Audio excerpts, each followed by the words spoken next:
Avis vascular centre మన దేశంలోనే the best varicose vein hospital. Ma'am, recent టైమ్స్లో ఎక్కువ అందరూ లివర్ ప్రాబ్లమ్స్ అంటే ఏజ్తో సంబంధం లేకుండా చిన్న వాళ్ళ దగ్గర నుంచి పెద్దవాళ్ళ వరకు ప్రతి ఒక్కళ్ళు లివర్ ప్రాబ్లం వచ్చింది, లివర్ ప్రాబ్లం ఉంది, ఇలా చెప్తూ ఉంటారు. అసలు లివర్ ప్రాబ్లమ్స్ అనేవి ఎందుకు వస్తాయి, వీటిని వచ్చిన తర్వాత మనం ఎలా క్యూర్ చేసుకోవాలి? లివర్ అసలు బాడీలో ఏం చేస్తుందో మీకు ఐడియా ఉందా? ఏం చేస్తుంది, ఎక్కడ ఉంటుంది? అది కరెక్ట్గా రైట్ సైడ్ డయాఫ్రమ్ కింద ఉంటుంది. ఇట్లా ఉంటుంది లివర్ కదా. ఆ లివర్ ఏం చేస్తుందంటే మనం అనుకుంటాం అది ఒక ఆర్గాన్ సింపుల్గా డీటాక్స్ చేస్తుంది బాడీని అనుకుంటాం, కానీ అది చేయని పని ఉండదు. మెటబాలిజం అదే చూడాలి. ఇప్పుడు లార్జ్ ఇంటెస్టైన్స్లో అసిమిలేట్ అయిన ఫుడ్ని దాన్ని మళ్ళీ మంచిగా వాటన్నిటిని అసిమిలేట్ అయ్యేలాగా అక్కడ ప్రాసెస్ అయిన ఫుడ్ని ఇది ప్రాసెస్ చేయాలి. ఫ్యాట్స్ ఉంటే వాటిని ఫ్యాటీ యాసిడ్ మెటబాలిజం అంతా అక్కడే జరగాలి. తర్వాత గ్లైకోజన్ స్టోరేజ్ చేస్తుంది. అది చెయ్యని పని అంటూ లేదు. మీరు ఏదైనా టాబ్లెట్ తీసుకున్నారనుకోండి, పెయిన్ కిల్లర్, ఏం చేస్తుంది? మీరు ఏది తీసుకున్నా ఫస్ట్ లివర్ దాని మీద యాక్ట్ చేసి దానిలో ఏమేమి టాక్సిన్స్ అనేవి చూసి పంపించాలి. లివర్ డీటాక్స్ చేయలేనంత స్ట్రాంగ్గా ఒక పెయిన్ కిల్లర్ ట్రై చేయాలి. ఓకే, అంటే ఎంత టాక్సిన్ లోపల తీసుకుంటున్నాను చూడండి. అంటే లివర్ దాన్ని అది డీటాక్స్ చేసినా కూడా అది మన మీద పనిచేసేంత స్ట్రాంగ్గా తయారు చేయాలి ఒక పెయిన్ కిల్లర్ తయారు చేస్తే. అంటే ఇట్ ఈస్ అంటే బయో ట్రాన్స్ఫర్మేషన్ అని కూడా అంటారు అనమాట. మనం ఏది తీసుకున్నా పాపం ఏ చెత్త చెదారం తీసుకున్నా మన శరీరానికి ఉపయోగపడేలాగా మార్చగలదు అనమాట లివర్. ఫ్యాట్ మెటబలైజ్ అవ్వాలంటే ముఖ్యంగా లివర్ నుంచే జరగాలి. అది ప్రోటీన్ అమైనో యాసిడ్స్ అమోనియాగా యూరియాగా మారాలన్నా కూడా లివర్లోనే జరగాలి. అంత మెటబాలిజం ప్రాసెస్ అంతా జరగాలి. ముఖ్యంగా fat soluble vitamin process ADEK vitamins అంటారు, అవి లివరే చేయాలి.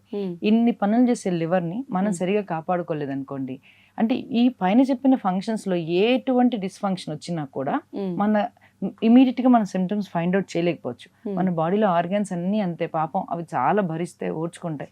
అది ఇంకా మనకు కొన్ని మొరాయిస్తుంది అనమాట. ఇంకా అప్పుడే మనకి సిమ్టమ్స్గా బయటపడతాయి అనమాట. ముఖ్యంగా మన ఈ రోజులో ఎక్కువగా ఉంటుంది ఫ్యాటీ లివర్. అంటే ఇన్సైడ్ ఆఫ్ ద లివర్ సెల్లో ఫ్యాట్ ఎక్కువ స్టోర్ అయిపోయి ఉంటుంది అనమాట. దాన్ని మళ్ళీ గ్రేడ్ 1, గ్రేడ్ 2, గ్రేడ్ 3 అని చెప్తున్నారు. ఈ ఫ్యాటీ లివర్ వస్తే ఏంటవుతుందని దాని ఫంక్షన్ ఇంప్రాపర్ అయిపోతుంది అనమాట. అంటే ఇప్పుడు మనం చెప్పిన పైన మాట్లాడుకున్నవన్నీ కూడా ఎఫెక్ట్ అవడానికి అవకాశం ఉంటుంది. దీనికి అంతేనండి, ఏదైనా మళ్ళీ లింక్ చేస్తే ఒక ఆవ్ స్టోరీ లాగా ఉంటుంది. ఏదైనా సర్క్యులేషను, మెటబాలిజము, ఈ రెండు బాగా పెట్టుకుంటే బాగుంటుంది. సింపుల్గా మాకు బ్రీదింగ్స్లో ఒకటి ఉంటుంది, డైరెక్ట్గా భస్త్రిక చేయమని కాదు, అది ఇంత కౌంటే చేయాలి అంత కౌంట్ అని ఉంటుంది. ఓకే, అంటే ఫోర్సిబుల్ ఇన్హలేషన్ ఎక్సిలేషన్ అనమాట.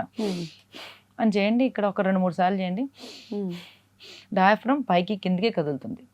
ఓకే, డయాఫ్రమ్ పైకి కిందికి కదిలినప్పుడు ఏమవుతుందంటే దాని కింద ఉన్న పార్ట్స్ అన్ని, అంటే లివర్ దానికి డైరెక్ట్గా కింద ఉంటుంది. ఇది మీకు ఆ మూమెంట్స్ వల్ల లివర్ని క్లెన్స్ చేస్తుంది. చీపు రేసి కడిగినట్లు అనమాట. అక్కడ లివరే కాదు, ప్యాంక్రియాస్, స్ప్లీన్, ఇంటెస్టైన్స్ ఇవన్నీ ఉంటాయి కదా. ఆ పర్టికులర్ ప్రాక్టీస్ వల్ల వాషింగ్ యాక్షన్ జరుగుతుంది. చీపురు వేసి కడిగినప్పుడు ఏమవుతుంది, ఆ పర్టికులర్ ఆర్గాన్స్, ప్రతి ఆర్గాన్కి ఒక కలర్ ఉంటుంది. లైట్ పింక్ అని, డార్క్ పింక్ అని, లైట్ మరూన్ అని, డార్క్ మరూన్ అని. ఈ భస్త్రిక ప్రాణాయామం చేయడం వల్ల ఏమవుతుందంటే వాటి ఒరిజినల్ కలర్స్ మెయింటైన్ అయ్యి అవి they function at their best అనమాట లివర్. అట్లా మనం ప్రతి ఆర్గాన్ మీద మనం టార్గెటెడ్గా పనిచేయచ్చు. బట్ భస్త్రిక చేసే ముందు దానికి మళ్ళీ ప్రిపరేటరీ క్లెన్జింగ్ ఉంటుంది.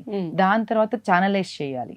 ఫస్ట్ క్లెన్స్ చేయాలి, బ్యాలెన్స్ చేయాలి, బ్రెత్ని ఛానలైజ్ చేయాలి, ఎక్కడికి వెళ్ళాలో అక్కడికి బాడీ. అంటే ప్రతి ఆర్గన్, ఏ ఆర్గాన్కి ప్రాబ్లం వచ్చినా మనకి బ్రెత్ ఎక్సర్సైజెస్ తోనే ప్రతిదీ క్లియర్ చేసుకోవచ్చు.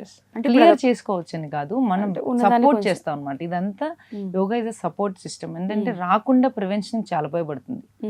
మీరు వచ్చిన తర్వాత ఏదైనా మేనేజ్మెంట్, శరీరంలోకి ఏదైనా ఒకటి వస్తే మాత్రం ఆ మేనేజ్మెంట్ 90% చేస్తారా, 70% చేస్తారా, 95% చేస్తారా, 99% చేస్తారా అని డిపెండ్స్ అపాన్ యూ. మీ మీద డిపెండ్ అయి ఉంటుంది. వచ్చింది పర్మనెంట్ గా పోదు, వచ్చిందని మనం మేనేజ్ చేసుకోవచ్చు, చేసుకోగలం, డెఫినెట్గా చేసుకోగలం. Dietary habits, life style, proper exercise, breathing, meditation, ఇట్లాంటివన్నీ మీకు దీనికి చాలా హెల్ప్ అవుతాయి. అంటే ఈ మార్నింగ్ యోగా ఎక్సర్సైజ్ అనేవి ప్రతి ప్రాబ్లమ్ కి కూడా వర్కౌట్ అవుతాయి. మార్నింగ్ అని ఏం లేదండి, ఎప్పుడో అప్పుడు చేయండి, అసలు చేయకపోవడం కంటే. అవును, మార్నింగ్ చేయాలి కాబట్టి నేను చేయను, నాకు అప్పుడు కుదరదు అనుకుంటే అప్పుడు మార్నింగ్ మాత్రమే తింటున్నాం మనం. లేదు కదా, ఇప్పుడు ఆకలిస్తే అప్పుడు తింటున్నాం. ఎట్లయితే మన బాడీకి ఎప్పటికప్పుడు ఎనర్జీ ఇస్తున్నామో ఎనర్జీగా ఎంతవరకు కన్వర్ట్ అవుతుంది మనం తీసుకున్న ఫుడ్ ఈ రోజుల్లో చెప్పండి. దిస్ నో గ్యారంటీ మీరు తీసుకున్నదంతా కూడా హెల్తీ ఫుడ్ అని చెప్పలేదు. హెల్దీ ఫుడే కాదు, తిన్నది పోనీ ఎనర్జీ కన్వర్ట్ అవుతుందని గ్యారంటీ కూడా లేదు.